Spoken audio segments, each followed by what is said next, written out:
வணக்கம். நீங்கள் இணைந்திருப்பது உதயன் டிஜிட்டல் வலையொலியின் பிரதான செய்திகளுடன். செய்தி தொகுப்பு உதயன் டிஜிட்டல் செய்தி பிரிவு. செய்திகளுடன் இணைந்திருக்கும் நான் லிஷா தரணீஸ்வரன். தென்மேற்கு வங்கக்கடலில் உருவான பெங்கல் புயல் நேற்றைய தினம் இரவு 11:30 மணியளவில் திருகோணமலைக்கு வடக்கே சுமார் 360 கிலோமீட்டர் தொலைவிலும் காங்கேசன்துறையில் இருந்து வடகிழக்கே 280 கிலோமீட்டர் தொலைவிலும் நிலை கொண்டுள்ளதாக வளிமண்டலவியல் திணைக்களம் தெரிவித்துள்ளது. இது மேற்கு திசையில் வடமேற்கு நோக்கி நகர்ந்து வட தமிழகம் புதுச்சேரி கடற்கரையை இன்றைய தினம் மாலை அடையும் என எதிர்பார்க்கப்படுகின்றது. அதன்படி நாட்டின் வானிலையில் இந்த அமைப்பின் தாக்கம் படிப்படியாக குறைந்து வருவதாக திணைக்களம் இன்று காலை தெரிவித்துள்ளது. எனினும் வடமாகாணம் மற்றும் திருகோணமலை மாவட்டத்தில் வானம் மேகமூட்டத்துடன் காணப்படுவதுடன் அவ்வப்போது மழையோ அல்லது இடியுடன் கூடிய மழையோ பெய்யக்கூடும். குறிப்பாக வடமாகாணத்தில் சில இடங்களில் 75 மில்லிமீட்டருக்கும் அதிகமான பலத்த மழை வீழ்ச்சி எதிர்பார்க்கப்படுகின்றது. சப்ரகமுவ மாகாணம் மற்றும் கண்டி, நுவரெலியா, காலி மற்றும் மாத்தறை மாவட்டங்களில் அவ்வப்போது மழை பெய்யும். அதேவேளை மேல் வடமேல் மற்றும் வடமத்திய மாகாணங்களில் பல தடவைகள் மழை பெய்யக்கூடும். ஏனைய பகுதிகளில் மாலை அல்லது இரவு நேரங்களில் சில இடங்களில் மழையோ அல்லது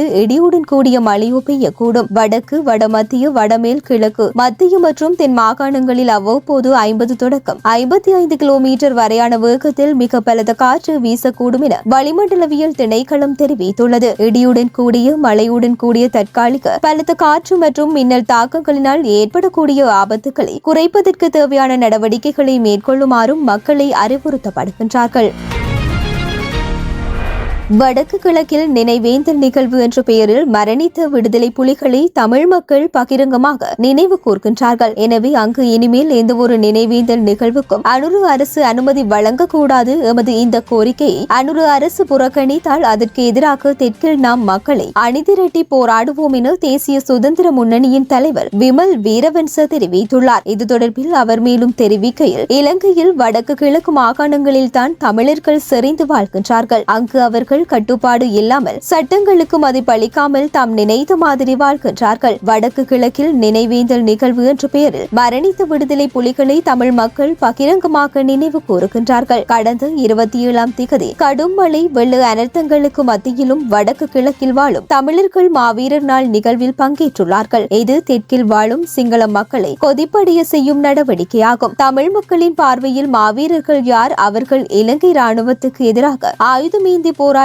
மரணித்த விடுதலை புலிகள் ஆவார். நாட்டை அழித்து சிங்கள மக்களை கொடுமைப்படுத்திய அந்த பயங்கரவாதிகளை எப்படி நினைவேந்தலாம்? நாட்டின் சட்டத்தின் பிரகாரம் பயங்கரவாதிகளை நினைவேந்த அனுமதி இல்லை. எனவே மாவீரர் நாள் நிகழ்வுக்கு அனுரு அரசு ஏன் அனுமதி வழங்கியது? தமிழ் டயஸ்போராக்களுக்கு பயந்து அனுரு அரசு செயற்படுகின்றதா? வடக்கு கிழக்கில் இனிமேல் எந்த ஒரு நினைவேந்தல் நிகழ்வுக்கும் அனுரு அரசு அனுமதி வழங்கக்கூடாது. எமது இந்த கோரிக்கையை அனுரு அரசு புறக்கணித்தால் அதற்கு எதிராக தெற்கில் நாம் மக்களை திரட்டி போராடுவோம். வடக்கு கிழக்கில் நினைவேந்தல் நிகழ்வுகளுக்கு மாவீரர் நாள் நிகழ்வுக்கு அனுமதி வழங்குவதுதான் நல்லிணக்கம் அல்ல என்பதை அனுரு அரசு புரிந்து கொள்ள வேண்டும் என்றார். கொழும்பு உள்ளிட்ட நாட்டின் பல்வேறு பகுதிகளில் காற்றின் தரம் குறைவடைந்துள்ளதாக தேசிய கட்டிட ஆராய்ச்சி நிறுவனம் தெரிவித்துள்ளது. இன்றைய நாளில் காற்றின் தர குறியீடு 92 முதல் 120 வரை இருக்கும் என்று தேசிய கட்டிட ஆராய்ச்சி நிறுவனம் தெரிவித்துள்ளது. நாட்டின் பெரும்பாலான பகுதிகளில் காற்றின் தரம் சற்று ஆரோக்கியமற்ற நிலைக்கு உயரலாம் என சுட்டிக்காட்டப்பட்டுள்ளது. இன்றைய காற்றின் தர குறியீட்டின்படி கொழும்பு நகரம் 108 முதல் 116 வரை இருக்கும் என எதிர்பார்க்கப்படுகின்றது. மேலும் யாழ்ப்பாணத்திலும் பொலனறுவையிலும் 112 முதல் 120 இடையில் காணப்படும் எனவும் தெரிவிக்கப்பட்டுள்ளது. குருநாகல், வவுனியா, கண்டி, கேகாலை, காளி, பொதுளை, திருகோணமலை உள்ளிட்ட பல நகரங்களில் காற்றின் தர குறியீடு 100க்கு மேல் இருக்கும் என எதிர்பார்க்கப்படுகின்றது. இந்த நிலை காரணமாக உணர்திறன் உடையவர்கள் சுவாசிப்பதில் சிரமங்களை அனுபவித்தால் உடனடியாக மருத்துவ ஆலோசனைகளை பெறுமாறு அறிவுறுத்தப்பட்டுள்ளது. யாழ் போதனா மருத்துவமனையில் ஒரு சில மருந்துகளுக்கு தட்டுப்பாடு நிலவினாலும் வெள்ள அனர்த்தம் ஏற்பட்டால் அதனை எதிர்கொள்ள தேவையான ஔடதங்கள் கையிருப்பில் உள்ளது என யாழ் போதனா மருத்துவமனையின் பணிப்பாளர் மருத்துவர் சத்தியமூர்த்தி தெரிவித்துள்ளார். யாழ் போதனா மருத்துவமனையில் இன்று நடாத்திய ஊடக சந்திப்பிலேயே அவர் இதனை தெரிவித்துள்ளார். அண்மையில் பெய்த மழையினால் யாழ் போதனா மருத்துவமனைக்குள்ளும் வெள்ள நீர் புகுந்தமையால் ஒரு சில சிகிச்சை நிலையங்கள் வேறு இடங்களுக்கு மாற்றப்பட்டதாகவும் சிகிச்சைகள் தற்பொழுது வழமைக்கு திரும்பியுள்ளதாகவும் அவர் மேலும் தெரிவித்தார்.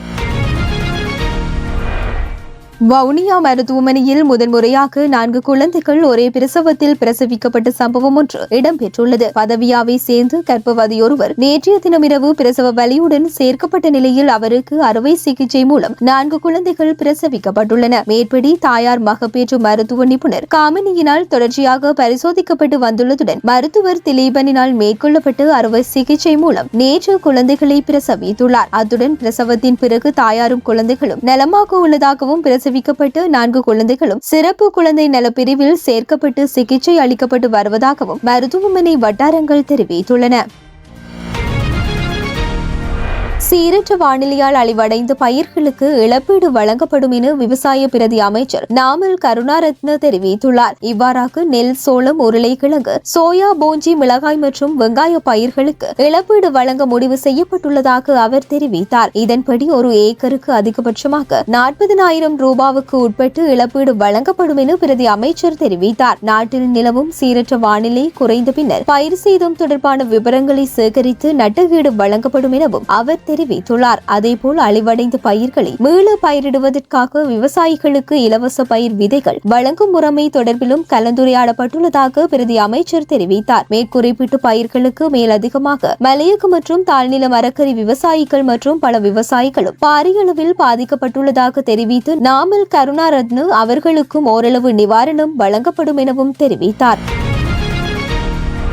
மக்களின் மனதில் இருக்கும் வலி சுமந்த நாளை அஞ்சலி செய்து நினைவுகூர அனுமதியை வழங்கிய ஜனாதிபதி அனுரகுமார திசாநாயக்க மற்றும் அரசுக்கு எனது மனமார்ந்த நன்றிகளை தெரிவித்துக் கொள்கின்றேன் என வன்னி மாவட்ட நாடாளுமன்ற உறுப்பினர் செல்வம் அடைக்கலநாதன் தெரிவித்துள்ளார். நேற்றைய தினம் மாலை ஊடகங்களுக்கு கருத்து தெரிவிக்கையிலேயே இவ்வாறு தெரிவித்தார். இவ்வாறாக மக்களின் மனதில் உள்ள சோகங்களை அவர்களை நினைவு கூறுகிற இந்த சந்தர்ப்பத்தையும் எவ்வித இடையூறுகளும் இல்லாமல் முன்னெடுப்பதற்கான அனுமதியை வழங்கிய ஜனாதிபதிக்கு முதலில் நன்றியை தெரிவித்துக் கொள்கின்றேன். கடந்த காலங்களில் நாங்கள் பார்க்கின்ற போது மாவீரர் நினைவேந்தலின் போது போலீசார் மற்றும் ராணுவத்தின் கெடுபிடிகள் தொடர்ந்த வண்ணம் காணப்பட்ட நிலையில் இம்முறை மாவீரர் தின நினைவேந்தலின் போது ஒரு சில இடங்களில் போலீசாரினால் அசௌகரியங்கள் ஏற்படுத்தப்பட்டன. எனினும் இம்முறை ஒரு நிறைவான நினைவேந்தல் நிகழ்வு வடக்கு கிழக்கில் முன்னெடுக்கப்பட்டுள்ளது. அந்த வகையில் ஜனாதிபதிக்கும் தற்போதைய அரசிற்கும் நன்றிகளை தெரிவித்துக் கொள்கின்றேன் என அவர் விடுத்துள்ள செய்தியில் குறிப்பிடப்பட்டுள்ளது.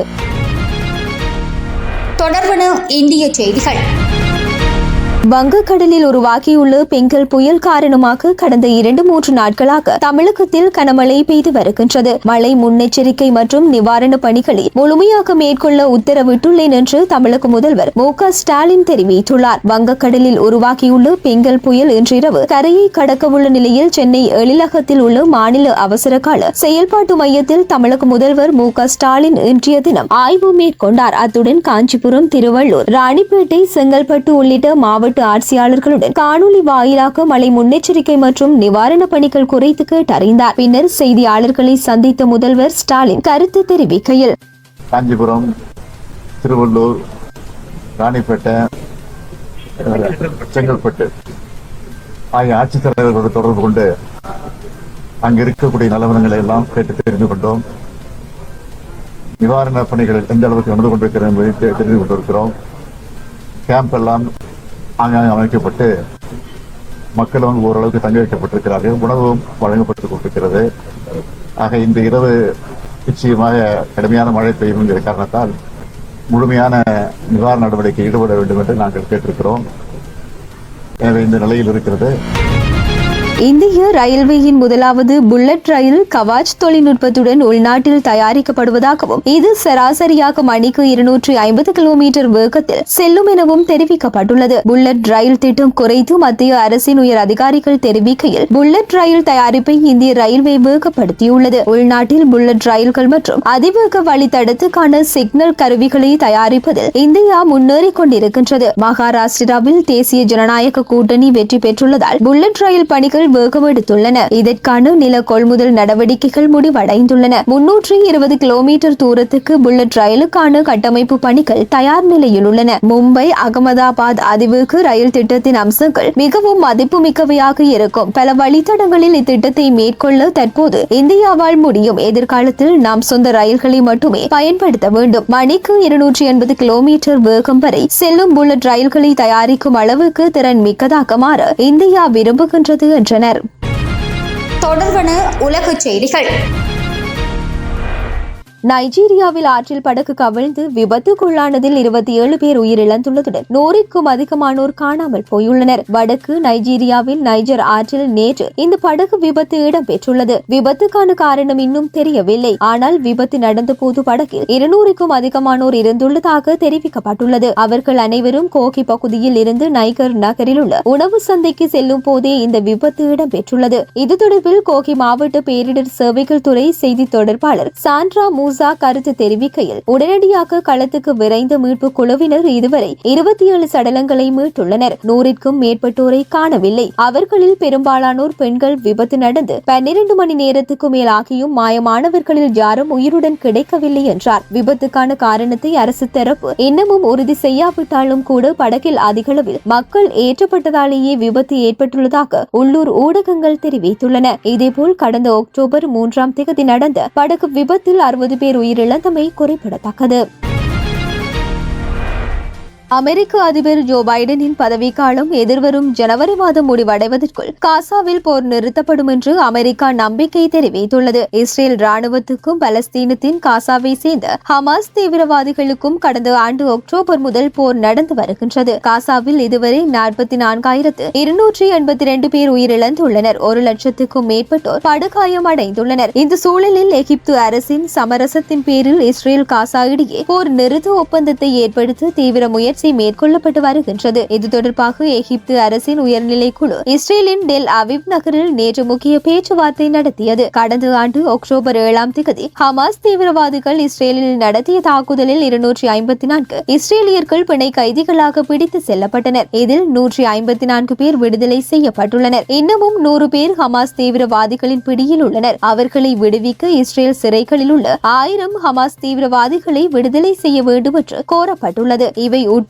பல்வேறு விவகாரங்கள் குறித்து பேச்சுவார்த்தை நடைபெற்று வருகின்றது. இது குறித்து ஹமாஸ் வட்டாரங்கள் தெரிவிக்கையில், லெபனானுடன் எந்த நிபந்தனையுமின்றி இஸ்ரேல் அரசு போர் நிறுத்த ஒப்பந்தம் மேற்கொண்டிருக்கின்றது. காசாவிலும் போர் நிறுத்தத்தை அமுல்படுத்த விரும்புகின்றோம். ஆனால் இஸ்ரேல் அரசு போர் நிறுத்தத்தை விரும்பவில்லை என்றன. இது குறித்து அமெரிக்க அரசு வட்டாரங்கள் தெரிவிக்கையில், தற்போதைய அமெரிக்க அதிபர் ஜோ பைடனின் பதவிக்காலம் வரும் ஜனவரியில் முடிவடைகின்றது. அதற்குள் காசாவில் போர் நிறுத்தம் அமுலாகும். இது தொடர்பாக இஸ்ரேல் அரசு காசா நிர்வாகமிடையே விரைவில் ஒப்பந்தம் கையெழுத்தாகும் என்றன.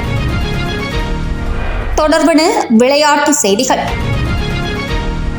இலங்கைக்கும் தென்னாப்பிரிக்காவுக்கும் இடையில் இடம்பெற்ற முதலாவது டெஸ்ட் போட்டியில் தென்னாப்பிரிக்க வீரர் மார்க்கோ ஜான்சன் 120 வருடங்களுக்கு பின்னர் சாதனை படைத்துள்ளார். இவர் 13 ஓட்டங்களை விட்டுக் கொடுத்து 7 விக்கெட்டுகளை கைப்பற்றி அசத்தியிருந்தார். 6.5 ஓவர்களில் 7 விக்கெட்டுகளை வீழ்த்திய நிலையிலேயே இவர் இந்த சாதனையை படைத்துள்ளார். 1904ஆம் ஆண்டு ஆஸ்திரேலிய பந்து வீச்சாளர் ஹக் ட்ரம்பிள் 7 ஓவர்களில் 7 விக்கெட்டுகளை வீழ்த்தியதே இது நாள் வரை சாதனையாக இருந்தது. இதேவேளை டெஸ்ட் போட்டியில் 42 ஓட்டங்களுக்கு இலங்கை அணி ஆட்டம் இழந்தமையானது டெஸ்ட் கிரிக்கெட் வரலாற்றில் இன்னிங்ஸ் ஒன்றில் இலங்கை அணி பெற்ற குறைந்த ஓட்ட எண்ணிக்கை என்ற மோசமான சாதனையாக அமைந்துள்ளது. டெஸ்ட் இன்னிங்ஸில் ஒன்றில் இலங்கை அணி பெற்ற மிக குறைந்த ஓட்டங்கள் 1994ஆம் ஆண்டு பாகிஸ்தானுக்கு எதிராக கண்டியில் நடைபெற்ற போட்டியில் பெற்றுக்கொண்டு 71 ஓட்டுகளாக இது நாள் வரை அமைந்திருந்தமை குறிப்பிடத்தக்கது.